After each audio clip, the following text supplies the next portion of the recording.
Hi കൂട്ടുകാരെ, പുതിയൊരു വീഡിയോയിലേക്ക് എല്ലാവർക്കും സ്വാഗതം.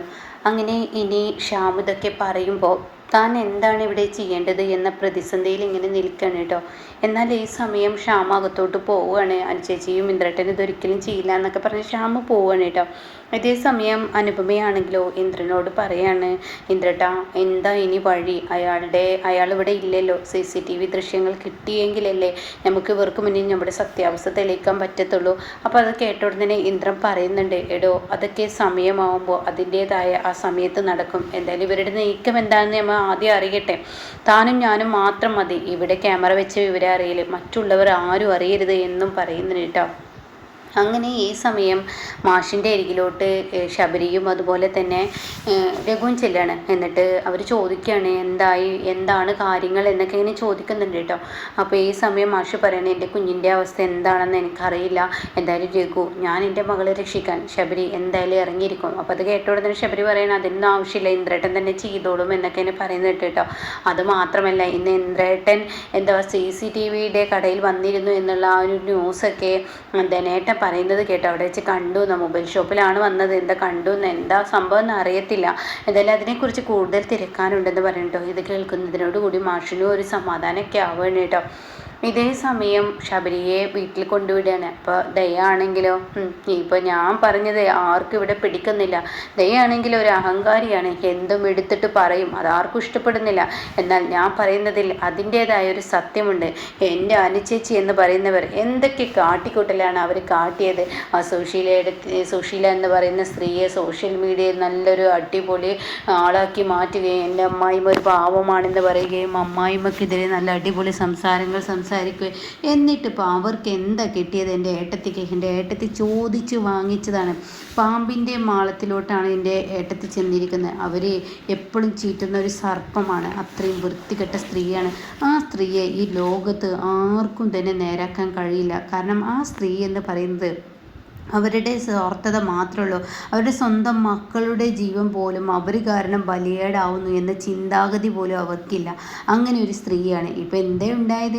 അനുചേച്ചിയുടെ ബാഗിൽ ആ വിഷാംശം ഇരിപ്പുണ്ടെങ്കിൽ അതിനൊക്കെ അർത്ഥം എന്താണ്? അവർ കളിച്ച കളിയാണ്. അല്ലാതെ ഞാൻ അറിയുന്ന എൻ്റെ ചേച്ചി ഒരിക്കലും ഇങ്ങനത്തെ ക്രൂരതകൾ ചെയ്യില്ല. ഇപ്പം എന്തേ ഉണ്ടായത്? ഒരു കുഞ്ഞിനെ കൊന്ന് എന്ന് ചേച്ചിക്ക് പേര് കിട്ടിയില്ലേ? അത് കിട്ടേണ്ടത് തന്നെയാണ്.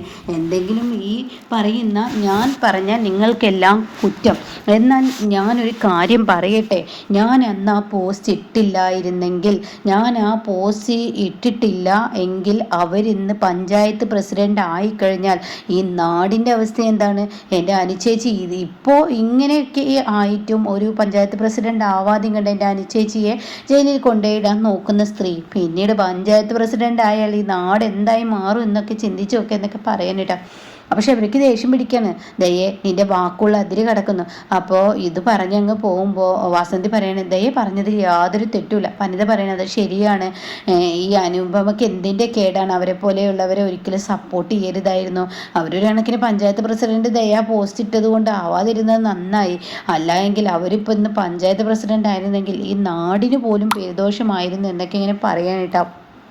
ഇതേ സമയമാണെങ്കിലോ വിനയൻ ഭയങ്കര സന്തോഷത്തോടു കൂടി തൻ്റെ വീട്ടിലോട്ട് വരികയാണ്.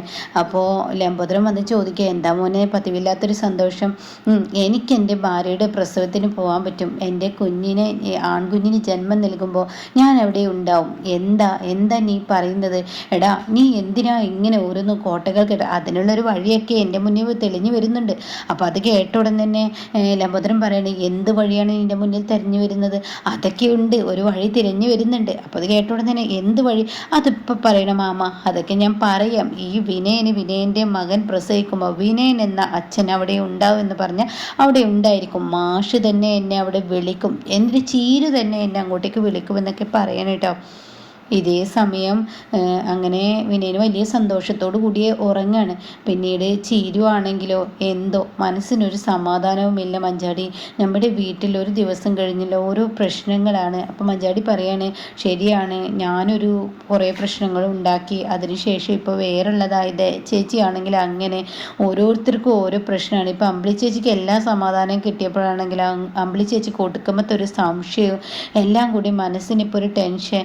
ഇനിയിപ്പോൾ അനുചേച്ചിക്ക് എന്തെങ്കിലും വന്നു കഴിഞ്ഞാൽ അച്ഛന് ടെൻഷനാവുമോ? ചിരി പറയാണ്, എൻ്റെ കാര്യമാണെങ്കിൽ അതിലേറെ ആ മനുഷ്യൻ ഇനിയും ഈ വീട്ടിൽ കയറി വന്ന് ഇനിയിപ്പോൾ ഇതെന്തെങ്കിലും അറിഞ്ഞ ആ മനുഷ്യൻ ഇതിൻ്റെ മുകളിൽ എന്തെങ്കിലും പറഞ്ഞ് ഇങ്ങോട്ടേക്ക് കയറി വരാൻ ശ്രമിക്കും എന്നൊക്കെ പറയുമ്പോൾ ഉടൻ തന്നെ ഭാനുമ പറയണം, മക്കളെ നിങ്ങൾ കിടന്നുറങ്ങ്, എന്തെങ്കിലുമൊക്കെ ഒരു വഴി ഈശ്വരൻ തെളിച്ച് നിങ്ങളുടെ മുന്നിലോട്ട് കൊണ്ടുവരുമെന്നൊക്കെ ഇങ്ങനെ പറയാനായിട്ടോ.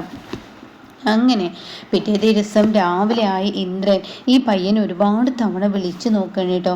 എത്ര വിളിച്ചു നോക്കിയിട്ടും കിട്ടുന്നില്ല, എത്ര താൻ ട്രൈ ചെയ്തിട്ടും ആ നമ്പറിൽ കിട്ടുന്നില്ല.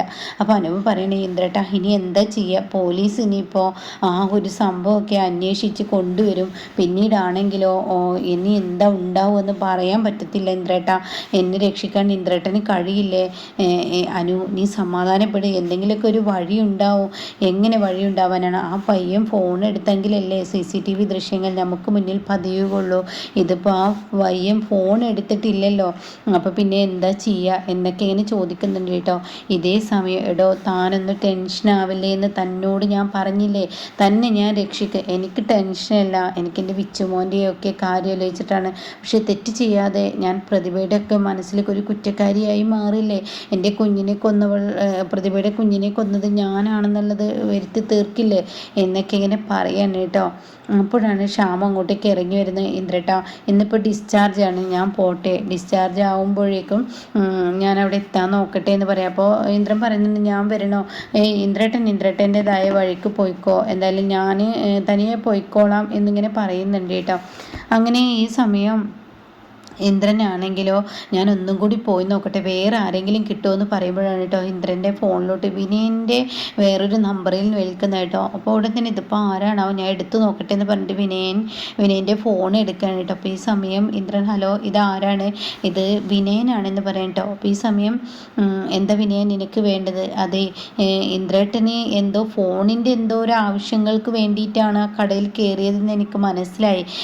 എന്തോ CCTV ദൃശ്യങ്ങൾ അങ്ങനെ എന്തെങ്കിലുമൊക്കെയാണോ? ഈ വിനയനെ വിശ്വസിക്കാട്ടോ, എന്ത് വേണമെങ്കിലും ഞാൻ സഹായിക്കാം, എന്നോട് പറഞ്ഞോളൂ, ഞാൻ എടുത്തു തരാം, എനിക്ക് കുഴപ്പമൊന്നുമില്ല, ഞാൻ ആരോടും അത് ആക്കാനൊന്നും ഞാൻ പോകത്തില്ല, എന്താ വേണ്ടിച്ച് ചെയ്യാം. ഞാൻ പിന്നെ അവിടുത്തെ പ്രശ്നങ്ങളൊക്കെ അറിഞ്ഞു. അനുചേച്ചി ഇനിയിപ്പോൾ ജയിലിലടക്കാൻ പോവുകയാണ്, അനുചേച്ചിയാണ് ഇതൊക്കെ ചെയ്തതെന്ന് എല്ലാം കൂട്ടി വായിച്ചപ്പോൾ ആ വീട്ടിൽ CCTVയുടെ ദൃശ്യങ്ങൾ എടുക്കാൻ വേണ്ടിയല്ലേ ഇന്ദ്രേട്ടൻ ആ കടയിലോട്ട് ഇവനെ കാണാൻ വന്നത്. അത് കേൾക്കുന്ന ഇന്ദ്രനൊന്ന് ഞെട്ടിപ്പോവാണ് കേട്ടോ. വിനയ നീ എന്താ പറഞ്ഞത്? അതെ, ഞാൻ പറഞ്ഞത് അത് തന്നെ, എന്നെക്കൊണ്ട് കഴിയും കേട്ടോ, എൻ്റെ കയ്യിൽ കൊണ്ടുവന്നു കഴിഞ്ഞാൽ തീർച്ചയായും ഞാൻ ആ ദൃശ്യങ്ങൾ എടുക്കാമെന്ന് പറയും കേട്ടോ. ഇതേ സമയം പോലീസുകാരൻ്റെ വിളി വരികയാണ്. പോലീസുകാരൻ പറയാണ്, എന്തായാലും ആ ബോട്ടിലിൻ്റെ സാമ്പിളും കൂടി കിട്ടാനുള്ളൂ, ബാക്കിയെല്ലാമായി ഈ കീടനാശിനി തന്നെയാണ് കഞ്ഞിയിലായിട്ടുള്ളത് എന്നുള്ളത് ഉറപ്പായി. അപ്പോൾ എല്ലാം കൂട്ടി വായിക്കുമ്പോൾ ഏകദേശം ഇനിയിപ്പോൾ നിങ്ങളുടെ ഭാര്യയെ അറസ്റ്റ് ചെയ്യേണ്ടി വരും, അത് ഹോസ്പിറ്റലുകാരുടെ ഭാഗത്ത് നിന്നും. മാത്രമല്ല ഇപ്പോൾ കുഞ്ഞ് നഷ്ടപ്പെട്ട പ്രതിഭ കേസ് തരാൻ ഒരുങ്ങിയിരിക്കുന്നു, അപ്പോൾ അതുകൊണ്ട് തന്നെ ഞങ്ങളിത് കേസുമായി മുന്നോട്ട് പോകുമെന്ന് പറയണം കേട്ടോ. ഇതേ സമയം സുശീല പ്രതിഭയുടെ അരികിലോട്ട് ചെല്ലാണ്. അപ്പോൾ സുശീല ഒന്നൊന്നര കളിയാണ് പ്രതിഭയുടെ മുന്നിൽ കളിക്കുന്നത്. എൻ്റെ മോളെ, ഈ അമ്മ മരിക്കുകയായിരുന്നു, നിൻ്റെ കുഞ്ഞിനെ ഈ അമ്മ ഒരു പ്രാവശ്യം വേണ്ടെന്ന് പറയുകയൊക്കെ ചെയ്തു, പക്ഷേ ഞാനിപ്പോൾ ഒരുപാട് ആശിച്ചതാ എൻ്റെ മോളുടെ വയറ്റിൽ ഇങ്ങനെ ഒരു കുഞ്ഞ് ജനിക്കാൻ, എൻ്റെ മകന് ഒരു കുഞ്ഞുണ്ടാവാൻ, എൻ്റെ സത്യന് ഒരു കുഞ്ഞിനെ കണ്ട് മരിക്കണം എന്നൊക്കെയാണ് എൻ്റെ ആഗ്രഹം. 3 പേർക്ക് ഓരോ മക്കളുണ്ടാകുന്നത് എൻ്റെ വലിയ ആഗ്രഹമായിരുന്നു. ആ ജ്യോത്സ്യൻ അന്ന് അങ്ങനെയൊക്കെ പറഞ്ഞെങ്കിലും കൂടി ഇപ്പോൾ എനിക്ക് തോന്നുന്നു ആ ജ്യോത്സ്യം പറഞ്ഞ എത്ര സത്യമാണെന്ന്. ആ ജ്യോത്സ്യം പറഞ്ഞതാണ് ഇത് ചാവിള്ളയാവുള്ളൂ എന്ന്, ഇപ്പോൾ ചാവിള്ളയായി മരിച്ചില്ലേ, ഇപ്പോൾ എത്ര സത്യമാണ് എന്നൊക്കെ പറഞ്ഞ് സുശീല സംസാരം തുടരുമ്പോൾ ശരിക്കും ദേഷ്യം പിടിക്കുന്നുണ്ട് കേട്ടോ ഈ പറയുന്ന പ്രതിഭയ്ക്ക്. ഇപ്പോൾ പ്രതിഭ പറയണേ ഒന്നും മിണ്ടാതിരിക്കുന്നുണ്ട് എന്ന ലെവലിൽ പ്രതിഭ സംസാരിക്കണേ. പക്ഷെ അമ്മാണെങ്കിൽ കൈ ധരിച്ച് വരുന്നുണ്ട്, ഇത് അമ്മായിമ്മയായി പോയില്ല, അമ്മയുടെ സ്ഥാനമായി പോയില്ല, അല്ലെങ്കിൽ ഇവരുടെ കരണക്കുറ്റി നോക്കി രണ്ടെണ്ണം കൊടുക്കായിരുന്നു, കുടിച്ചത് ഇവർ തന്നെ എന്നിട്ട് അതിൻ്റെ തെളിവുകൾ ഉണ്ടാക്കി വെച്ചത് ഇവർ തന്നെ എന്ന് എല്ലാവർക്കും അറിയാം കേട്ടോ.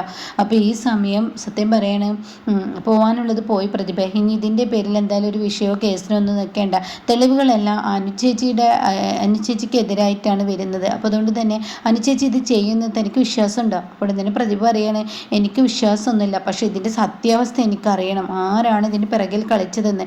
അതെന്താ പ്രതിഭ ഇനി അങ്ങനെ സംസാരിക്കുന്നതെന്ന് സോന ചോദിക്കും. അപ്പോൾ സോനയോട് പറയണം, എനിക്കെൻ്റെ കുഞ്ഞിനെയാണ് നഷ്ടപ്പെട്ടത്, ഞാൻ ഒരുപാട് ഒരുപാട് ആശിച്ച കുഞ്ഞാണ്. പലവർക്കും ഈ കുഞ്ഞ് പോകണമെന്ന് ആഗ്രഹം ഉണ്ടായിരുന്നു. അതുകൊണ്ട് തന്നെ അനുചേച്ചിയുടെ ഭാഗത്താണ് ഇപ്പോൾ തെളിവുകൾ വന്നെന്ന് കരുതി ഈ കേസ് മറ്റെങ്ങോട്ടെങ്കിലും പോവില്ലെന്ന് ഉറപ്പൊന്നുമില്ലല്ലോ. അതുകൊണ്ട് എനിക്ക് കേസുമായി മുന്നോട്ട് പോയേ പറ്റുള്ളൂ സത്യേട്ട, അതിലെന്ത് വന്നാലും വേണ്ടില്ല. അപ്പോഴേക്കും സുശീല പറയണ, മോളെ എന്തായാലും ഇതിൻ്റെ സത്യാവസ്ഥ എനിക്കും കൂടി അറിയണമെന്ന് ആഗ്രഹമുണ്ട്. കാരണം എൻ്റെ എൻ്റെ പേരക്കുട്ടിയല്ലേ നഷ്ടപ്പെട്ടിരിക്കുന്നത്. അതിപ്പോൾ ബന്ധങ്ങളൊക്കെ നോക്കിയിട്ട് എന്തായാലും കേസ് പിൻവലിച്ച് കഴിഞ്ഞാൽ ഇനിയും ഈ ഒരാൾ അത് ചെയ്ത വ്യക്തി ആരാണെങ്കിലും അവർ ഇത് വീണ്ടും ആവർത്തിക്കും. അപ്പോൾ അതില്ലാതിരിക്കാൻ കേസുമായി മുന്നോട്ട് പോകും. അപ്പോൾ സോന പറയണേ, പ്രതിഭയെ കേസുമായി മുന്നോട്ട് പോകണം, എങ്കിലാണ് അവരിത് ചെയ്യുള്ളൂ, അവരിത് നിർത്തുള്ളൂ. ഒരു പ്രാവശ്യമില്ലല്ലോ അവരിത് ചെയ്യുന്നത്. ഇതിനു മുന്നേ ഞാൻ എൻ്റെ കുഞ്ഞും മരിക്കേണ്ടതല്ലേ. ഇപ്പോൾ അത് പ്രതിഭയ്ക്ക് കിട്ടി, പ്രതിഭ രക്ഷപ്പെട്ടു, കുഞ്ഞ് മരിച്ചു പോയില്ലേ. അപ്പോൾ അതുകൊണ്ട് അതൊക്കെ ആലോചിക്കുന്നത് നല്ലതാണെന്ന് പറയുമ്പോൾ ശ്യാമ ദേഷ്യം പിടിക്കാൻ കേട്ടോ. സോനെ, നിൻ്റെ ഈ മൂർച്ചയുള്ള വാക്കുകൾ പറയേണ്ട സമയവും സന്ദർഭം നോക്കി പറയുക, അല്ലാതെ കണ്ട് ഇനി ഇങ്ങനത്തെ സമയങ്ങളിൽ പറയരുത് എന്നൊക്കെ പറയുമ്പോൾ ക്ഷമട്ടൊന്നും മിണ്ടാതിരുന്ന് ഇത്രയും പ്രവൃത്തികൾ ചെയ്തിട്ടും ഇനി മിണ്ടാതിരുന്ന് കഴിഞ്ഞാൽ ഇനി ഇതുപോലെ ഓരോരുത്തരുടെ ജീവൻ നഷ്ടപ്പെടുന്നതായിരിക്കും ഇനി വരാനിരിക്കുന്നത്. അപ്പോൾ എന്തായാലും ഇതിൻ്റെ സത്യാവസ്ഥ പോലീസ് തന്നെ തെളിയിക്കട്ടെ എന്ന് പറയണേട്ടോ.